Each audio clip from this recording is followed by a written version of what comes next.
Boy howdy gee willikers, playing games just sure is a heck of a lot of fun. The escapism and fantasy fulfillment video games offer is second to none, and some games are so good that they even have other games nestled inside of them, fully formed and able to take us deeper into their worlds. In fact, the games on this list have so many games inside their games that the games within the games can take over your time in the game. Oh help me Ben, I'm falling into the hole! No. Suffer. With this in mind, I'm Jules the Southwest Savage for WhatCulture.com, here with a list of 10 games within video games you must play. Number 10. Dead Ops Arcade. Call of Duty Black Ops. Black Ops 1 is a fairly serious affair, about covert operations, spies and more numbers than a bingo hall for sentient calculators. But there is mirth to be had amidst the mindfucks, as if you break free from your chair in the starting menu and use your mad hacker man powers, you can access Dead Ops Arcade. A top-down twin-stick shooter, Dead Ops Arcade has you playing through zombie-infested levels as you try to survive as many rounds as you can. It's a fun and twisted take on the already stellar zombie mode. It's got plenty of action and, like culling the homeless on Purge Night, is best enjoyed with friends. Number 9. Crash Bandicoot Uncharted 4: A Thief's End. My trousers went insanely tight upon hearing the news of the Crash Bandicoot trilogy remaster that's coming soon, so what better thing to pop on this list than this short but sweet level in Uncharted 4. Not only does the experience express clearly why Crash 1 was such a fun title, but the back and forth commentary provided by Drake and Elena as he plays is truly funny. Fox, and it's not very realistic. It's so enjoyable to see Naughty Dog embracing their roots, and it's quite the sight to see the title that kicked off the company side by side with this latest creation. Just one thing though, please don't be shit. Number 8. Poker. Far Cry 3. Poker has been touched on in many video games, and a lot of you out there will say that Red Dead Redemption is the obvious example of where it's been perfected. But my friends, Red Dead is already on this list in another form, so we're bumping Far Cry 3 to the top. What makes this iteration of the famous card game is the seedy nature of it all. You're playing against pirates and thieves in a tropical paradise come gangland getaway, and it all bleeds into this minigame. It even plays into the ending of the game, where Jason must play cards against the malicious Hoyt, so actually feels much more incorporated into the world than most other side games. Number 7. Quark HoloVids. Ratchet & Clank 3, Up Your Arsenal. Ratchet & Clank is a fantastically fun series, blending 3D platforming with more guns than this scene in Predator.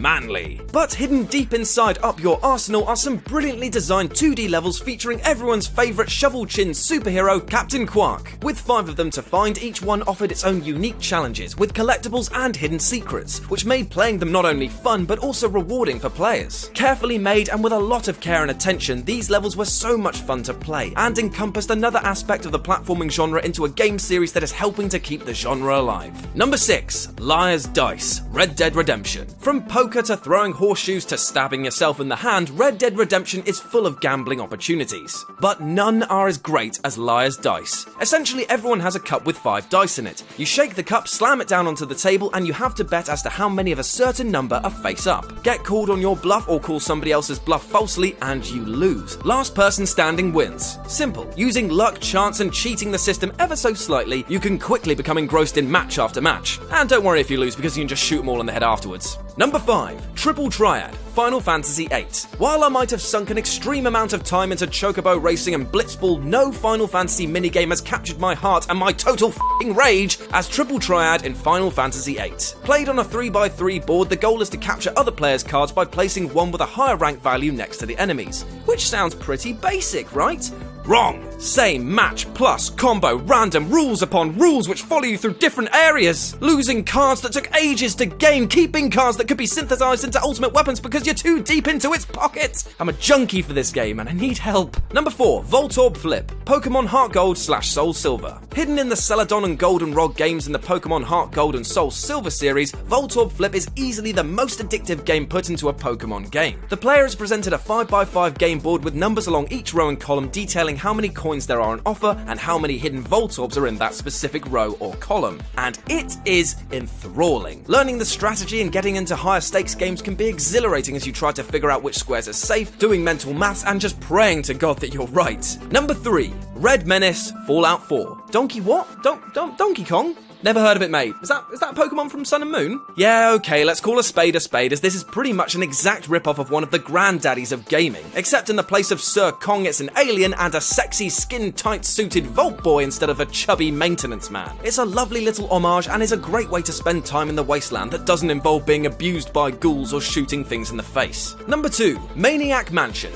Day of the Tentacle. Maniac Mansion is a lovable point-and-click title that was acclaimed for its writing, humour, and pretty much everything that made games great at the time. So imagine your surprise when you can find an entirely complete and ready-to-play version of the game in Day of the Tentacle, which as a title sounds like a hentai fever dream. It's a completely unnecessary detail for sure, but it's like a little love letter from the devs to gamers about one of their first titles, and it holds up so well that effectively you're getting two fantastic adventures for the price of one, which speaks to the skinflint in all of us. And number 1, Gwent. The Witcher 3 Wild Hunt. It couldn't have been anything else really, could it? Relying on the simple premise of mimicking the strategy of war, Gwent sees players place cards attributed with values and special powers into 3 different playing fields. Being incredibly simple, the game can be won by hammering card after card, but if players can invest the time learning the strategy to absolutely decimate your opponent beyond the scope of practicality, then it can be even more rewarding. You'll likely become so engrossed in the quest to complete your collection that main quests will fall away into the background. The entire world is coming to an end. Evil forces are rising against you. Your loved ones are about to be gutted. But that innkeeper's got a rare card, so you know where your priorities lie. It's time to vent some Gwent! And that's our list. Got any more games within games that you want to give a go? Well, let me know about them in the comments section below. And if you want to play with my heart, you can do so on Twitter at RetroJ with a 0. As always, I've been Jules of WhatCulture.com, and I will speak to you soon.